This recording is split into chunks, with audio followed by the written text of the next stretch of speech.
इस बीच आज ईडी संजय राउत और उनकी अहलिया वर्षा राउत को साथ बैठाकर पूछताछ कर सकती है। ईडी को लेन देन की नई जानकारी मिलने के बाद वर्षा राउत को समन जारी किया गया है। वर्षा राउत के अकाउंट में 1 करोड़ 8 लाख रुपए जमा कराने की नई जानकारी ईडी को हासिल हुई है।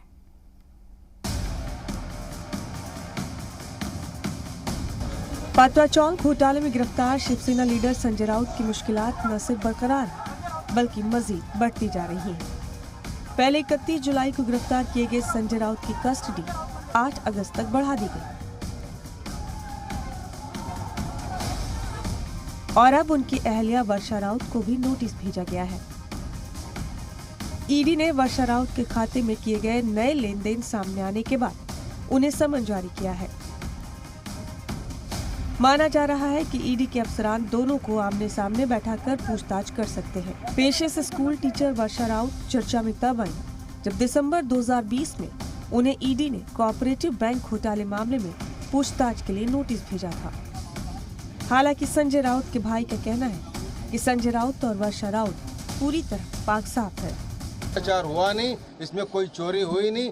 संजय राउत बाला साहब ठाकरे का निष्ठावंत शिव सैनिक है, वो कभी भ्रष्टाचार नहीं कर सकता। लेकिन संजय राउत को भाजपा डरती है, इसलिए उनको अटकाना चाहती है, यही बात है।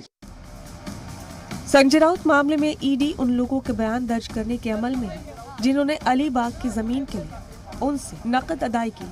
संजय राउत की अहलिया के खाते में पैसा जमा कराने वालों से भी पूछताछ की जा रही है। दरअसल ईडी को वर्षा राउत के अकाउंट में 1 करोड़ 8 लाख रुपए जमा कराने की नई जानकारी मिली है।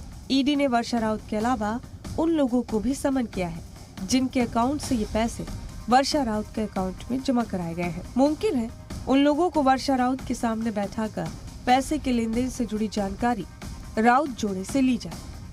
ईडी आज सवालात के जवाब तलाशने के लिए संजय राउत और वर्षा राउत को आमने सामने बैठाकर भी पूछताछ कर सकती है।